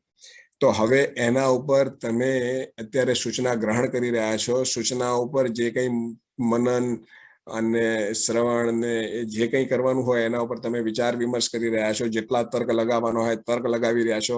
અલગ અલગ એંગલથી આ વાતને ચકાસી રહ્યા છો. નિરીક્ષણ, પરીક્ષણ, સર્વેક્ષણના એંગલથી, સાર્વજનિક, સાર્વભૌમિક, સાર્વકાલિકના એંગલથી ચકાસી રહ્યા છો. ચકાસતા તમને એમ થાય કે વાતમાં કંઈક દમ લાગે છે. હવે આ વાતને જીવનમાં ઉતારવાની શરૂઆત કરીએ. જીવવાનો ભાવ જાગે કે હવે આને જીવવું પડશે. હવે સંબંધોમાં ન્યાયપૂર્વક જીવવાની શરૂઆત કરીએ. માનવ સંબંધમાં, પ્રકૃતિ સંબંધમાં ધર્મના દ્રષ્ટિકોણથી જીવવાની શરૂઆત કરીએ. હે તો ધીમે રહીને આની અનુભૂતિ શરૂ થશે. ધીમે રહીને ન્યાય નામની વસ્તુ ઓળખાવા માંડશે. અત્યારે ભાષા રૂપે ન્યાય છે, પછી અનુભૂતિ રૂપે આવશે. ન્યાયની અનુભૂતિ શરૂ થશે જ્યારે એને તમે જીવવાનું શરૂ કરશો માનવ સંબંધોમાં. ન્યાય ઇન્દ્રિયાતીત વસ્તુ છે, ઇન્દ્રિયોની પકડમાં નથી. 5 જ્ઞાનેન્દ્રિયોની પકડમાં ન્યાય નથી, પણ છતાં આપણા સૌની અંદર ન્યાયની અપેક્ષા બનેલી છે. અને આમ જોવા જઈએ તો હું એમ કહું કે તમારા આપણા બધાની અંદર ન્યાયની અપેક્ષા બનેલી છે. તો ઘણી વાર એમ થાય ના ભાઈ ના કોઈ ફરક નથી પડતો, પણ જ્યારે આપણી સાથે અન્યાય થાય છે ત્યારે ખ્યાલ આવે છે કે ન્યાય હોવો જોઈએ સંસારમાં. ન્યાય નામની વસ્તુ નથી. અત્યારે આપણે લોકો ન્યાયને અન્યાયના સાપેક્ષમાં ઓળખીએ છીએ. આવું લાગે છે? હાજી બૈજુભાઈ. હા સર, આ વસ્તુ સમજમાં થોડી ઘણી પ્રકાશ પડ્યો છે આમાં. જેમ કે માનવ સાથે ન્યાય સંબંધમાં જીવવાનું અને પ્રકૃતિ સાથે ધર્મ સંબંધમાં. તો અહીંયા મારો ક્વેશ્ચન હતો કે માનવ એટલે અત્યારે આ મોમેન્ટમાં હું એકલો છું, બરાબર. અત્યારે આપણે એકબીજા સાથે સમજના અર્થમાં ઉભયતૃપ્તિ કરી રહ્યા છીએ, પણ ઘણી વખત કાં તો મોટા ભાગનો સમય એ શબ્દોને બાજુમાં મૂકીએ તો મારો સ્વ સાથેનો જે વ્યવહાર હોય એના વિશે થોડી સ્પષ્ટતા સમજવી હતી. કે ચલો ઘર, તમે જે 7 સંબંધોની વાત કરી હતી અગાઉ, કે 7 કે 8 માતા પિતા કે પિતા પુત્ર જે કઈ વસ્તુ છે, બરાબર. એ સિવાય જયારે હું વ્યક્તિગત રૂપે એકલો બેઠો હોઉં, ચાલતો હોઉં, કંઈ પણ કરતો હોઉં, એક જ રીતે, બરાબર. તો એ સ્થિતિ એ કેવી રીતે થાય? કેમ કે જો એ જ સ્પષ્ટ થઈ જાય તો બહારથી જે આચરણ થવાનું એ તો જે વ્યવસ્થાના અર્થમાં હોય એ જ થવાનું, રાઈટ? તો એ વ્યક્તિગત સ્થિતિ વાળી વસ્તુને થોડું સમજાવો ને. હા, તો બૈજુભાઈ અત્યારે એ તો સમજી રહ્યા છીએ, જે જીવન ક્રિયા જે સમજી રહ્યા છીએ ને, એ સ્વને સમજવાની પ્રક્રિયા છે. જીવન ક્રિયા જેટલી સ્પષ્ટ થશે, આપણી અંદર જે આ બધી અત્યારે અને વિષમતાઓ છે, આપણે ઈચ્છી કંઈક રહ્યા છીએ, અને એ જે એના અર્થમાં જે આપણી અંદર આશા વિચાર ઈચ્છા ચાલી રહી છે, કલ્પનાશીલતા ચાલી રહી છે, બેની વચ્ચે ગેપ છે, બેની વચ્ચે હાર્મની નથી. આટલું આપણને સ્પષ્ટ થાય છે? Yes sir. તો બસ, તો હવે જેમ જેમ આને આગળ સમજીશું કે કઈ રીતે હાર્મની બને, તો આપણા આશા વિચાર ઈચ્છામાં હાર્મની બનશે, અને એની સાથે નીચે કાર્ય વ્યવહારમાં એની હાર્મની બનશે, વિચારવાણી વર્તનમાં હાર્મની બનશે. હે ને? તો એની શરૂઆત સ્વયંમાં ચાલતા આશા વિચાર ઈચ્છા સ્પષ્ટ થવા અત્યારે આપણે જોઈ રહ્યા છીએ કે આપણે ઈચ્છી કંઈક રહ્યા છીએ, આપણા વિચારો કંઈક અલગ દિશામાં ચાલી રહ્યા છે, ઈચ્છા કંઈક અલગ દિશામાં ચાલી રહી છે, આશા કંઈક અલગ છે, હે ને? આપણા આશા વિચાર ઈચ્છામાં કોઈ તાલમેલ નથી. તો આ સ્પષ્ટ થવું એ સમજવાની દિશામાં શરૂઆત છે. અત્યાર સુધી આપણું ધ્યાન બહાર જ હતું, આપણા સ્વયં ઉપર ક્યાં હતું? આપણે સુખી થવાના અર્થમાં આપણી અંદર જે કંઈ ઉચાટ, બેચેની, ઉદ્વેગ જે કંઈ ચાલતું હતું એને ઠીક કરવાનો પ્રયત્ન તો આપણે બહારથી કરતા હતા. વસ્તુ લાવીને વસાઈ દઈએ અને આની જોડે જોડાઈએ, આનાથી છૂટા પડી જઈએ. આવા બધા પ્રયત્નોથી આપણે સુખી થવાનો પ્રયત્ન કરતા હતા. અને આ વસ્તુ આવી જશે તો મારી અંદર આત્મવિશ્વાસ આવી જશે, અને આ વસ્તુ મેળવી લઈશ તો હું તૃપ્ત થઈ જઈશ, અને આની સાથે જોડે જઈશ તો હું સુખી થઈ જઈશ. આવા કેટલાય પ્રયત્નો કર્યા છે. આનાથી છૂટા પડી જઈશું તો આપણા બધા પ્રયત્નો બહાર છે. સ્વ સાથે કોઈ પ્રયત્નો નહોતા, સ્વ સમજ જ નહોતી, હે ને? હવે સ્વ ધીમે રહીને સ્પષ્ટ થઈ રહ્યું છે કે સ્વ એટલે આ, અને જ્યાં સુધી અહીંયા હાર્મની નહીં બને ત્યાં સુધી બાહ્ય સંસાર સાથે હાર્મની શક્ય નથી. બાહ્ય સંસારમાં માનવકૃત જે સંસાર છે એમાં જે કંઈ દેખાઈ રહ્યું છે એ એકચ્યુઅલી માનવ માનસિકતાનું પ્રતિબિંબ છે, રિફ્લેક્શન છે. પ્રતિબિંબ ઉપર, રિફ્લેક્શન ઉપર ગમે તેટલું કામ કરીશું રિઝલ્ટ નહીં મળે. રિઝલ્ટ એ જે બિંબ ખરું ને, મૂળ વસ્તુ માનસિકતા છે, મૂળ વસ્તુ જીવન છે, જીવન ક્રિયાઓ છે. જીવન ક્રિયાઓમાં જ્યાં સુધી જે કામ કરવાનું છે કામ નહીં થાય ત્યાં સુધી બાહ્ય સંસારમાં ગમે તેટલું આપણે થાગડ થીગડ કહીએ ને, ગમે તેટલું લીપાપોતી કરીશું રિઝલ્ટ નહીં મળે. કારણ કે એ તો રિફ્લેક્શન છે. આપણે મિરરની સામે ઉભા રહીએ અને ચહેરા ઉપર ડાઘા પડેલા હોય ને મિરરને ગમે તેટલો સાફ કરીએ તો મિરર સાફ થાય ખરો? બરાબર. તો બાહ્ય સંસારમાં જે કઈ હાર્મની ઈચ્છી રહ્યા છીએ એના મૂળમાં જીવન ક્રિયામાં હાર્મની જોઈશે. આપણી આશા વિચાર ઈચ્છામાં હાર્મની જોઈશે. અને આ જીવન ક્રિયામાં હાર્મની એટલે શું? તો સહ અસ્તિત્વ, સત્યથી અનુભૂત આત્મા એ સત્યના દર્શન કરી લીધા. એવા આત્માના પ્રભાવથી બુદ્ધિ, એવા બુદ્ધિના પ્રભાવથી ચિત્ત, એવા ચિત્તના પ્રભાવથી વૃત્તિ, એવા વૃત્તિના પ્રભાવથી મન, અને એવા મનના પ્રભાવથી આપણા કાર્ય વ્યવહાર ચાલે તો આપણે એ હાર્મની કહેવાય. સહ અસ્તિત્વથી લઈને આપણા કાર્ય વ્યવહાર સુધી એક હાર્મની બની, હે ને? હવે એ હાર્મની બને તો પછી આપણે જે ઈચ્છીએ છીએ એ મળે. બરાબર. વાત પહોંચી રહી? તે આપણે અત્યારે જે કંઈ કરી રહ્યા છીએ એ જ અર્થમાં કરી રહ્યા છીએ. જેમ જેમ જીવન ક્રિયા સ્પષ્ટ થશે, જેમ જેમ આપણી અંદર શું ચાલી રહ્યું છે, આપણી અંદર ચાલી રહેલી વિષમતાઓ, ગરબડો અને ખેંચમતાણ, વિચારોમાં જે ખેંચમતાણ ચાલે છે ને, એક વિચાર આમ ખેંચે છે, એક વિચાર આમ ખેંચે છે, આ સ્પષ્ટ થવું એ સમજવાની દિશામાં શરૂઆત છે. Right sir. હે ને? ઠીક છે. સમીરભાઈ કંઈ કહેવા માંગતા હતા? સમીરભાઈ, એમાં વાત એવી છે કે અત્યારે જે પ્રિય હિત લાભથી જે ન્યાય ધર્મ સત્ય તરફ જવાની વાત છે, હવે એમાં હાજી, આપણા કુટુંબ પરિવાર, આપણા વ્યવસાયની અંદર, બાકીના સમાજ, અડોશ પડોશ, જ્ઞાતિ બંધુથી માંડીને બધાની અંદર પેલી પ્રિય હિત લાભની વસ્તુ છે. એટલે ત્યાં ન્યાયની વાત કરીએ તો ઘણી વખત એવી પરિસ્થિતિ ઉભી થાય છે કે સીધી વાત એવી અકલે ડોબો છું, તને બુદ્ધિ નહીં ચાલતી, આ કેમનો વિચાર મોડો થઈ ગયો છે કે શું? બરાબર છે. તો એવા સંજોગોમાં શું કરવું એમ? એટલે ક્યારે આપણી અંદરની બનેલી તૂટી જાય કે હારું વાત સાચી છે યાર, હારું હું કઈ ખોટું કરું છું કે શું? અથવા પછી એમ થાય કે આ કેમ સામે વાળા સમજતા નથી આ બધા કે? હાજી, હે ને? આ તો દરેક વ્યક્તિનો પ્રશ્ન છે, દરેક શિબિરમાં આ પ્રશ્ન ઉભો થાય છે. તો એક વસ્તુ છે કે તમને પોતાને એવું લાગે છે કે આ જે સમજી રહ્યા છે એ સમજવાથી તમને પોતાને કઈ ફરક પડશે? તમારામાં કોઈ સકારાત્મક ફેરફાર આવશે? બિલકુલ સાચી વાત છે, સાચી વાત છે. બસ, તો મારું એમ કેવું છે આ આપણું ધ્રુવ બિંદુ છે. ઓકે, કે આ સમજવાથી મને મારામાં ચોક્કસ ફેરફાર દેખાય છે અને સકારાત્મક ફેરફાર દેખાય છે.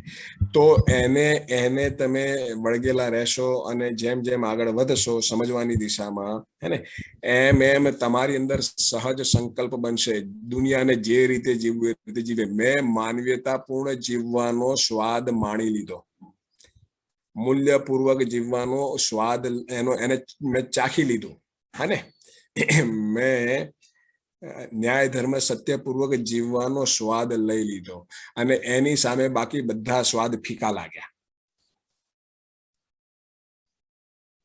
રાઈટ. હા ને, ન્યાય ધર્મ સત્યપૂર્વક જીવવાનો, માનવીયતાપૂર્વક જીવવાનો, સંબંધપૂર્વક જીવવાનો, અને આ સ્વાદ ચાખી લીધા. વ્યવસ્થાપૂર્વક જીવવાનો સ્વાદ ઝલક મને મળી ગઈ. આ ઝલક પૂરતી છે. આ ઝલકના આધારે હું એટલું નક્કી કરી શકું છું કે એની સામે પ્રિય હિત લાભ અને જે વિરોધપૂર્વક જીવવું છે એ બધું ફીકું છે. હવે દુનિયાને જે રીતે જીવવું એ રીતે જીવે, હું તો આ જ રીતે જીવીશ. અને તમે એકવાર આ રીતે જીવવાનું શરૂ કરશો, જીવતા જીવતા જીવતા તમે કોઈ એક એવી સ્થિતિએ પહોંચશો ને કે તમે જે જીવી રહ્યા છો એ ઓટોમેટિક બહાર રિફ્લેક્ટ થશે. તમારી સાથે જે કંઈ જોડાયેલા છે એને એના ઉપર એનો પ્રભાવ પહોંચ્યા સિવાય રહેશે નહીં. કોઈ એક દિવસ એ લોકો તમને પૂછ્યા વગર રહેશે નહીં કે સમીરભાઈ તમે બદલાઈ ગયા છો. હા ને, અને એ સમયે તમારી પાસે સરસ મજાનો અવસર રહેશે ધીમે રહીને વાત પહોંચાડવાનો કે હવે તમે પોતે ન્યાયપૂર્વક જીવતા થઈ ગયા, હવે બીજાને ન્યાયપૂર્વક જીવતા કરવાનો તમારો કાર્યક્રમ બનશે. હે ને, તમે તો ન્યાયપૂર્વક જીવશો જ અને ધીમે રહીને જે કંઈ જે તમે સમજવા પકડીને નહીં, પરાણે નહીં, બળજબરી નહીં, થોપવાની વાત નહીં, જ્યાં જે અવસર મળ્યો હે ને ત્યાં ત્યાં તમે ધીમે રહીને આને ન્યાયની વાત લોકો સુધી પહોંચાડવાનો પ્રયાસ કરશો. સહજ છે. આમાં ક્યાંય પરાણે અને બોજો લઈને ફરવાની વાત નથી, નહીં તો નહીં આગળ વધાય. સ્વયંને કેન્દ્રમાં રાખીને આખી વાતને તમે વિચારશો તો તમને થશે કે ભાઈ મને, હું બીમાર છું એટલું મને સ્પષ્ટ થઈ ગયું, હું માનસિક રીતે સ્વસ્થ નથી. જેવી દર્શનમાં મનસ્વસ્થતાની જે વાત છે, મેં જોઈ લીધું કે મારી માનસિકતામાં સ્વસ્થતા નથી. અત્યારે ખેંચમ તાણ ચાલે છે, બેચેની છે, ઉદ્વેગ છે, અને હાર્મની નથી.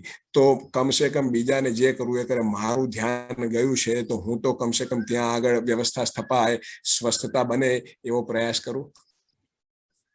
સમીરભાઈ વાત પહોંચે છે? હાજી હાજી હાજી. તો આ એક જગ્યાએ તમે સ્થિર થશો ને તો આમાં આગળ વધી શકાશે. બાકી જેવા તમે સ્વયં પરથી બહાર નીકળી ગયા, બીજા ઉપર જતા રહ્યા હે તો તમારી અંદરની એ ડગમગી જશે.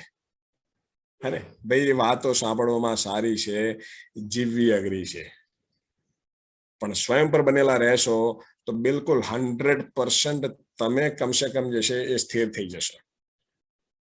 અને તમારા સ્થિર થયા પછી આપમેળે તમારી અંદર જ એક ટાઈપનો તમારો અંદર સકારાત્મક ફેરફાર થશે કે તમે બીજાની અસ્થિરતાથી, તમે તો અસ્થિર નહીં થાવ પણ તમારી સ્થિરતાથી બીજાને સ્થિર કરવાનો તમારો એ ચાલુ થશે. અત્યારે પરિસ્થિતિ શું છે ખ્યાલ છે? આપણે ગઈકાલે કે પરમ દિવસે 2 દિવસ વાતાવરણ શબ્દની વાત થઈ છે કે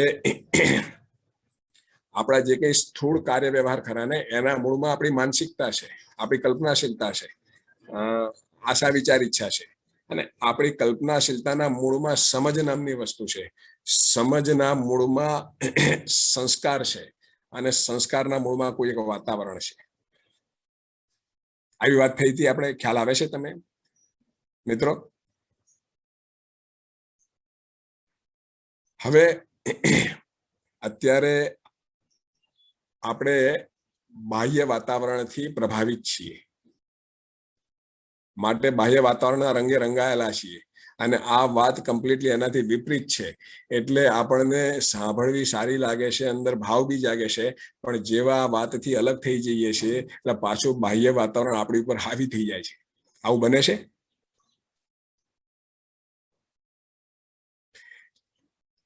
જે ક્ષણથી એટલે યોગેશભાઈ આ પેલા ગણિતના વિષયના શિક્ષક પાસે એના જેવું થાય છે કે અહીંયા બેઠા આવીએ ને ત્યારે દાખલો આવડે છે, હા, પછી પાછા સામાન્ય જિંદગીમાં જઈએ એટલે. હાજી સમીરભાઈ બરાબર છે. જે તમારો પ્રશ્ન છે એમ દરેકનો પ્રશ્ન છે.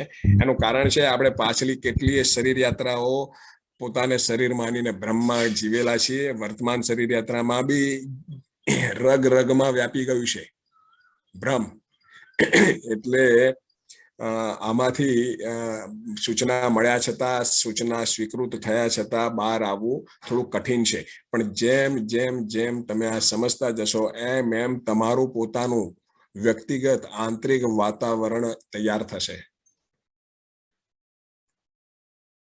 શરૂઆતમાં એવું થશે કે તમારું આંતરિક વાતાવરણ જ્યાં સુધી એવું મજબૂત નહીં બની જાય ત્યાં સુધી બહારનું વાતાવરણ તમને હચમચાવશે, તમારી અંદર ડાઉટ્સ ઉભા કરશે.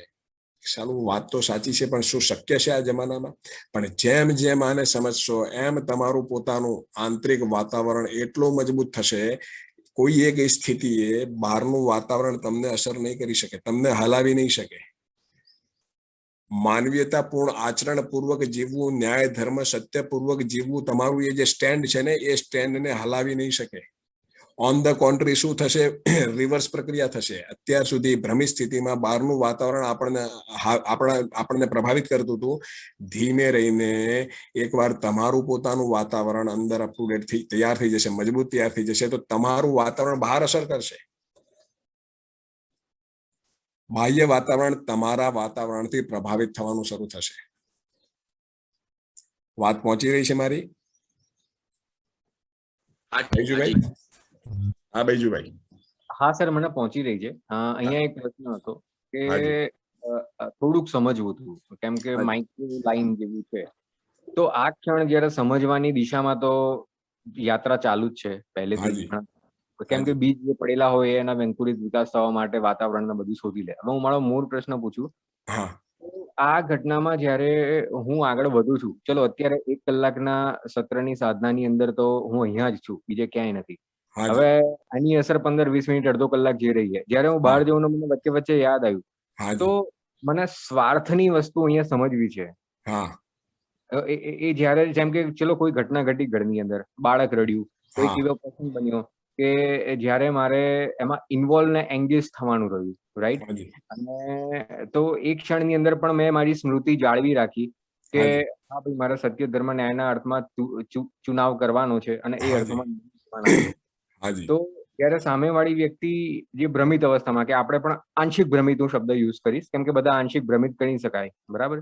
તો એ અવસ્થામાં આપણી પાસેથી કંઈક એક્સપેક્ટેશન હોય એને, અને જયારે આ દ્રષ્ટિકોણનો ઉપયોગ કરીને જયારે હું નિર્ણયને આચરણ કરીશ, જે મને સમજે છે, મને સમજે છે ઇન ધ સેન્સ કે જે લોકો પણ આ યાત્રામાં મારી સાથે છે એ લોકો આને એક્સેપ્ટ કરશે, તો બીજા કદાચ એક્સેપ્ટ કરવામાં વાર લાગશે, કાં તો એમનો સમજનો સમય પાકશે, એ વખતે એ લોકોને એ સ્મૃતિમાં આવશે.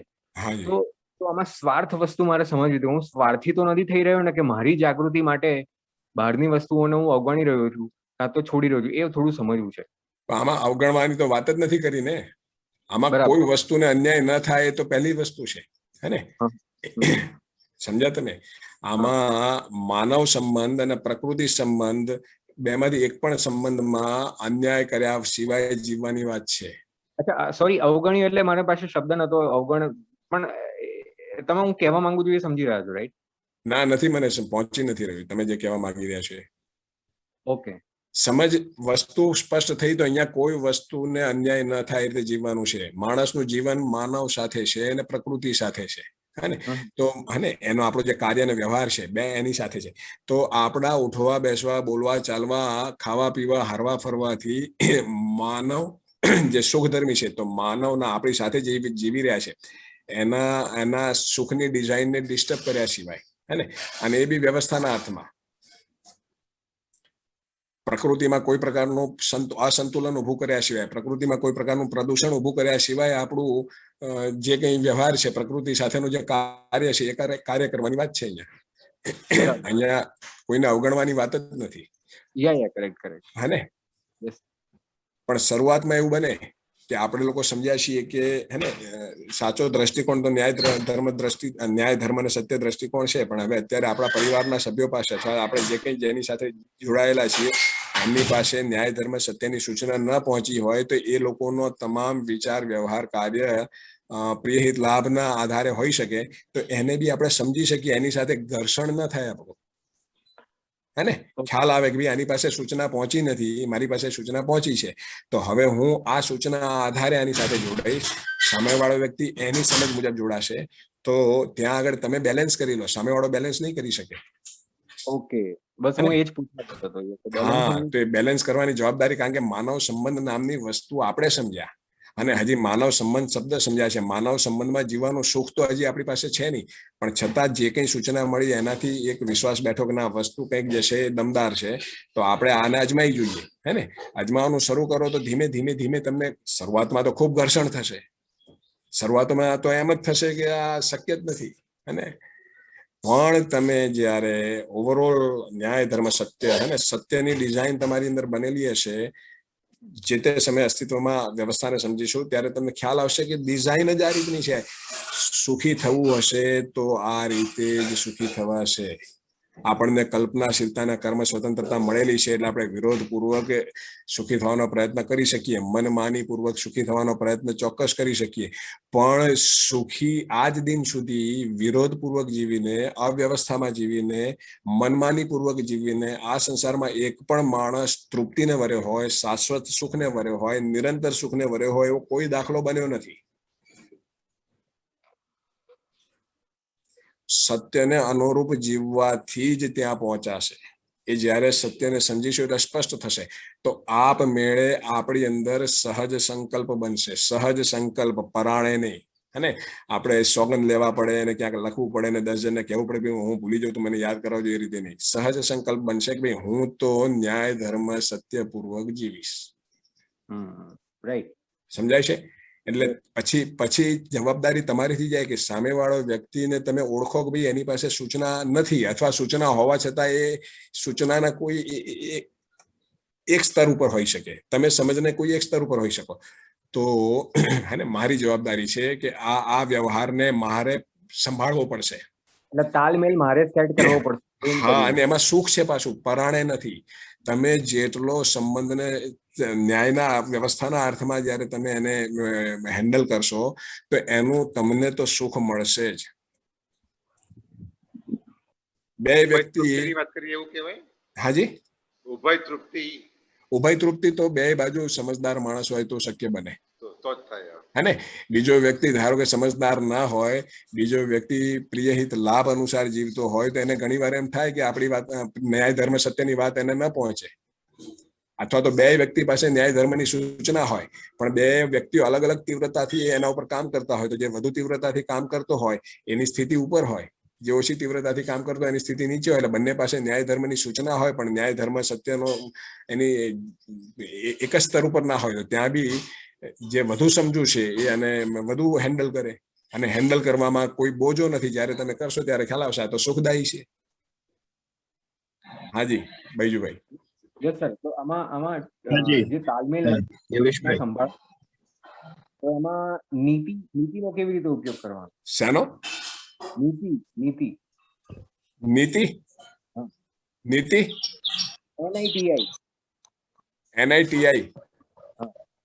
મને ખ્યાલ નથી આવતો.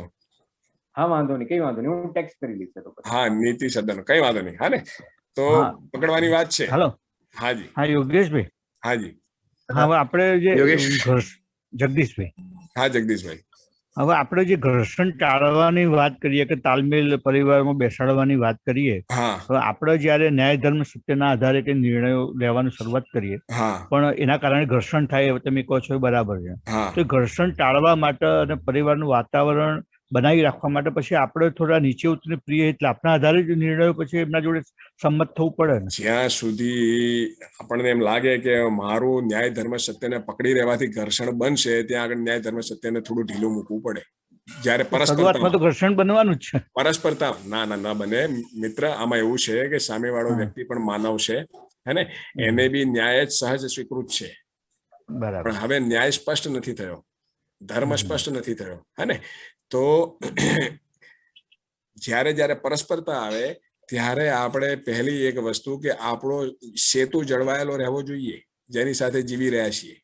તમે જો એમ માનો કે ના હું ન્યાય ધર્મ સત્ય પૂર્વક જીવી, સંબંધનું જે થવું એ થાય, એને સમજવું તો સમજે, ના સમજવું કઈ નહીં, પણ હું મારો દ્રષ્ટિકોણ નહીં છોડું, તો ત્યાં હજી ન્યાય શબ્દ સ્પષ્ટ નથી થયો એવું કહી શકાય.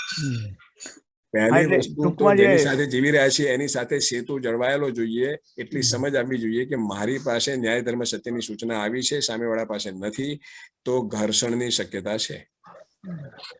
જે કે બાંધછોડ કરવાનો થાય આપણે સમજીને પરિસ્થિતિને અનુરૂપ કરવાનું. સુખી થવું હોય એને બધું આ કરવું પડે. હે ને? આપણે બીમાર હોઈએ તો દવા બીમાર વ્યક્તિએ જ લેવી પડે. આપણને ખ્યાલ આવવો જોઈએ કે હું બીમાર છું તો મારે દવા તો લેવી જ પડશે. આ બધી દવાઓ છે.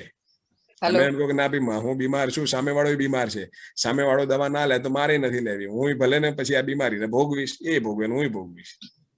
હેલો, હાજી થોડુંક બોલું. હાજી હાજી મિનિષાબેન. એટલે આપણે જે સંબંધમાં બોલ્યા, આપણે વાત થઈ, જગદીશભાઈ પૂછી રહ્યા છે, તો એક સૂત્ર છે કે સંબંધમાં નિયમ, ન્યાય જ નિયમ છે. એટલે કોઈ પણ વસ્તુ નિયમ પૂર્વક હોય તો સામેને ઓટોમેટિક સ્વીકૃત થઈ જશે. કોઈ બી નિયમને લાગુ પાડીએ એટલે ઓટોમેટિક એ આ કુદરતી નિયમ છે, રાઈટ? એટલે એ સહજ સ્વીકૃત એટલે થઈ શકે છે. એટલે જયારે પણ આવી કોઈ પરિસ્થિતિ ઊભી થાય ને જયારે તમારી પાસે સૂચના છે અથવા તમે જીવવામાં એને લાવ્યા છો, તો તમારી ભાષાનો પ્રયોગ આ બધું જ એટલું સંયત થઈ જશે કે તમારો વિરોધ ઓછો થઈ જશે. લોકો તમારો વિરોધ ઓછો કરશે. ખ્યાલ આવ્યો ને? એટલે આ વસ્તુ ડાયરેક્ટ એકાદ વાર એપ્લાય કરજો સાહેબ, એટલે ખ્યાલ આવશે કે તમને એનું સ્વીકૃતિ ઓટોમેટિક આવવા માંડે છે જેમ જેમ તમે આગળ વધશો એમ. રાઈટ? હાજી જગદીશભાઈ, થોડો હે ને આમાં જ્યાં સુધી હું આપને કહું કે જ્યાં સુધી તમે પોતે આ સૂચનાથી તમે સ્પષ્ટ નહીં થઈ જાવ કે આ દમદાર સૂચના છે, આ જીવવા લાયક વાત છે, તમે પોતે જ્યાં સુધી આ જગ્યા ઉપર સ્થિર નહીં થઈ જાઓ ત્યાં સુધી તમને એમ થશે કે સૂચના ગમે તેટલી બરાબર છે, આ લોકો નથી બરાબર, એટલે આનો કોઈ અર્થ નથી, હે ને? અને બીજું કે લોકો સાથે તો 24 કલાક પરસ્પરતા નથી તમારી. આપણી જે પરસ્પરતા છે ને, આપણે જે સ્વયંમાં જે જીવીએ છીએ ને, આશા વિચાર ઈચ્છા રૂપે, કલ્પનાશીલતા રૂપે, એ હું તો એવું માનું છું 95% આપણે એ રીતે જીવીએ છીએ, 5% જ કાર્ય વ્યવહારમાં જીવીએ છીએ. તમે ચકાસો મિત્રો, આપણે લોકો આપણા જે કલ્પનાશીલતામાં જીવીએ છીએ, આશા વિચાર ઈચ્છામાં જીવીએ છીએ, અને એ લગભગ 95% છે. આપણી કલ્પનાશીલતામાં જે ચાલે છે એનું હાર્ડલી 2%, 5% બી હું તો બહુ મોટી ફિગર કહી રહ્યો છું કે જે વ્યક્ત થઈ રહી છે. બાકી બધું અવ્યક્ત જીવી રહ્યા છીએ. તો જે અવ્યક્ત જીવી રહ્યા છીએ એ અવ્યક્ત જે જીવન છે અને એની અંદર જે ગરબડો ચાલી રહી છે એનું શું? ત્યાં તો કંઈક કરવું પડશે ને. તો એ આ વસ્તુ સમજીશું તો આપણી અંદર જે આશા વિચાર ઈચ્છા ચાલી રહી છે, કલ્પનાશીલતામાં જે સંઘર્ષ ચાલી રહ્યો છે અને જે વિરોધાભાસ બનેલો છે, અંતર્વિરોધ છે, એમાંથી તમે આરામથી છૂટી જઈ શકશો. એકવાર ત્યાંથી છૂટી ગયા તો એનું રિફ્લેક્શન તમારા કાર્ય અને વ્યવહારમાં ચોક્કસ પડશે. વાત પહોંચી રહી છે? અને આપણે કાર્ય અને વ્યવહારને જોઈએ છે. માણસ જે કઈ વ્યક્ત થઈ રહ્યો છે ને, કાર્ય વ્યવહાર તો આપણી જીવન ક્રિયામાં જે ચાલી રહ્યું છે એનું હાર્ડલી 2%, 3% વ્યક્ત થઈ રહ્યું છે. વાત પહોંચી રહી છે મિત્રો? હાજી, બરાબર. હે તો આપણે જ્યારે જીવન ક્રિયાને સમજીશું અને જીવન ક્રિયામાં હાર્મનીને સમજીશું, કમસે કમ તમારો જે 95% જે બેચેની, ઉદ્વેગ, ગરબડ વાળો ભાગ ત્યાં દૂર થઈ જશે. અને ત્યાંની હાર્મની અને ત્યાંની સંવાદિતા એ તમારા સંબંધોમાં બી રિફ્લેક્ટ થશે સંસાર સાથે. તો સૌ પહેલા સ્વયંમાં સ્થિર થવાની વાત છે આ સૂચનાને લઈને. મિત્રો 7:10 થઈ છે, 7:11 થઈ છે. તો હું એવું માનું છું કે આપણે આપણી આજના સત્રને અહીં વિરામ આપીએ. અને આજે કઈ સાર્થક ચર્ચા થઈ એવું લાગે છે? હા સર, સચોટ રૂપે સાર્થક થઈ. ચોક્કસ. આજે નહીં, દરરોજ સાર્થક ચર્ચા થાય છે યોગેશભાઈ. હા, બસ એવું ના લાગે કે આવતીકાલથી આપણે સાક્ષાત્કાર બોધ ઉપર આગળ વધીશું. ખાસ હવે યોગેશભાઈ, હા સમીરભાઈ કઈ કહેવા માંગે છે? વિનંતી છે કે બધા પોતાની અંદર થઈ રહેલી વાતને અહીંયા મૂકે. જેમ આજે પેલા નિમિષાબેને કદાચ મૂકી જે પાછળથી, તો સારી એવી સમજણ સ્પષ્ટ મદદ થઈ કે ભાઈ ધીરે ધીરે તમારી વાત જામતી જશે, વિરોધ ઓછો કરશે એવું બને, એટલે તો એક ભરોસો બને છે કે આ રસ્તે આગળ વધવામાં વાંધો નહીં આવે એમ. બિલકુલ સમીરભાઈ, નિમિષાબેને જે વાત કીધી ને એને ધારો કે હું બીજી રીતે કહું તો તમને એટલું લાગે છે કે આ અસ્તિત્વમાં જે કંઈ થઈ રહ્યું છે એ બિલકુલ નિયમપૂર્વક થઈ રહ્યું છે કે હેફેઝડ થઈ રહ્યું છે? ના ના, નિયમપૂર્વક, વ્યવસ્થાપૂર્વક. બિલકુલ. તો હવે હે ને તમે નિયમને ઓળખશો તો એ વસ્તુ તમને સ્પષ્ટ થશે. એ રીતે વ્યવહારમાં જીવવાનો, માનવ સાથે જીવવાના ચોક્કસ નિયમો છે, પ્રકૃતિ સાથે જીવવાના ચોક્કસ નિયમો છે. એ નિયમને ઓળખીને માનવ સાથે જીવશો તો બિલકુલ ઉભય તૃપ્તિપૂર્વક જીવાશે. એ જ નિયમ અનુસાર પ્રકૃતિ સાથે જીવશો તો ઉભય સમૃદ્ધિપૂર્વક જીવાશે. તો હવે માનવ સાથે જે જીવવાનો નિયમ છે ન્યાય છે. વાત પહોંચી રહી છે? નિયમ છે, જેમ ચા બનાવવાના ચોક્કસ નિયમો છે, વાહન ચલાવવાના ચોક્કસ નિયમો છે, હે ને? તો એ રીતે માનવ સાથે જીવવાના, માનવ સંબંધોમાં જીવવાના ચોક્કસ અસ્તિત્વ સહજ, પ્રકૃતિ સહજ, માનવ સહજ નિયમ છે. એ નિયમને ઓળખવાથી તમે જે ઈચ્છો છો એ રિઝલ્ટ મેળવી શકશો, હે ને? નિમિષાબેને જે વાત કીધી એ વાતને આ એંગલથી હું પહોંચાડવાનો પ્રયત્ન કરી રહ્યો છું. નિમિષાબેને કીધું એ પહોંચી ગઈ હોય તો બહુ સરસ છે, નહીં તો એ જ વાતને બીજી રીતે મૂકી રહ્યો છું. હવે યોગેશભાઈ, હાજી, એક બીજી મૂંઝવણ એ હતી કે આપણે અત્યારે જે મને એવી સમજણ પડી કે આપણે મન કરતો વૃત્તિ, વૃત્તિ કરતો ચિત્ત પાવરફુલ છે, બરાબર છે? હા હા. તો આપણે પોતાના વ્યવહારમાં કાલ હું વિચાર કરતો હતો તો જનરલી આપણે જમવા બેસીએ છીએ ત્યારે પહેલો ઓડકાર આપણને પેટ આપે છે કે ભાઈ હવે તમારું જમવાનું જે ભૂખ હતી એટલું થઈ ગયું છે, બરાબર છે? પછી આપણી ગમતી આઈટમ બની છે એટલે આપણે એમ થાય ચલો થોડુંક વધારે ખાઈ લઈએ, બરાબર? પણ અંદરથી એક એવો અવાજ આવે છે કે ભાઈ તમે રવા દો, કારણ કે તમારું ઓવરવેટ છે, તમને ડાયાબિટીસ ને બોર્ડર ઉપર છો, તમે આ રવા દો. પણ છેલ્લે વિજય તો ઈચ્છાનો જ થઈ જાય છે અને આપણે એક વધારાનું રાઉન્ડ જમી લઈએ છીએ. તો જો વૃત્તિ અથવા ચિત્ત પાવરફુલ હોય મન કરતા, તો આપણો નિર્ણય છે કેમ પાછો પડે છે એ ખ્યાલ નથી આવતો. કાલે હું આના 4.5 ક્રિયાના અંદર એપ્લાય કરવાનો પ્રયત્ન કરું તારા વાત મારા ધ્યાનમાં આવી. જગદીશભાઈ, તમે એમ માનો છો ઈચ્છા છે? ઈચ્છા નથી, આસ્વાદન છે, મનના સ્તર ઉપર થઈ રહેલી વસ્તુ છે. એટલે આસ્વાદન મનમાં થાય છે, પણ મન તો ચિત્ત અને વૃત્તિ કરતા તો ઓછું તાકાતવર છે ને. તો આપણો પેલો સમજનો વિજય ના થવો જોઈએ આપણા? આપણે સમજની તો સૂચના મળી છે ને, હજી તો સમજવાની શરૂઆત ક્યાં થઈ છે? હજી તો સમજ નામની વસ્તુ જે છે એ જીવવામાં ધીમે ધીમે ટાઈમ લાગશે ને. આમાં તો જગદીશભાઈ કમસે કમ આટલી સૂચના તો પહોંચી, હા ને? તમારું આટલું તો ધ્યાન ગયું કે અત્યારે આવું થઈ રહ્યું છે. પહેલા તો આવું ક્યાં ધ્યાન જ હતું, બરાબર? હા ને? તો ધીમે ધીમે આમાં તો એકદમ ઉતાવળ કરવાથી, અધીરા થવાથી નહીં થવાય. અને આ તો શું છે કે આપણી પાસે સૂચના આવી ગઈ, આપણને એમ થાય છે કે તાત્કાલિક હવે આ સૂચના આપણા જીવવામાં ઉતરી જવી જોઈએ. તો એ તો તમારી તીવ્રતા પર આધાર, ધીરજથી આગળ વધવું પડશે. બીજું જગદીશભાઈ, આપણે શરીર મૂલક જયારે જીવતા હોઈએ ને ત્યારે મન પાવરફુલ થઈ જાય છે, અને આ સૂચના પછી જયારે માનવ ચેતનાની વાત કરીએ છીએ ત્યારે ચિત્ત અને વૃત્તિ પાવરફુલ થાય છે, રાઈટ? જી, એટલે એના અભ્યાસથી આવશે. આના અભ્યાસ બહુ જરૂરી છે, વિચાર અભ્યાસ સતત જરૂરી. હા, ચિત્ત ને વૃત્તિ વિકસિત છે, પણ એનો પ્રભાવ ક્યારે પડશે ખબર છે? કે જ્યારે એ ચિત્ત ને વૃત્તિ આત્માથી પ્રેરિત છે. આત્મા જ્યારે સહ અસ્તિત્વમાં અનુભૂત થાય અને એવા સહ અસ્તિત્વના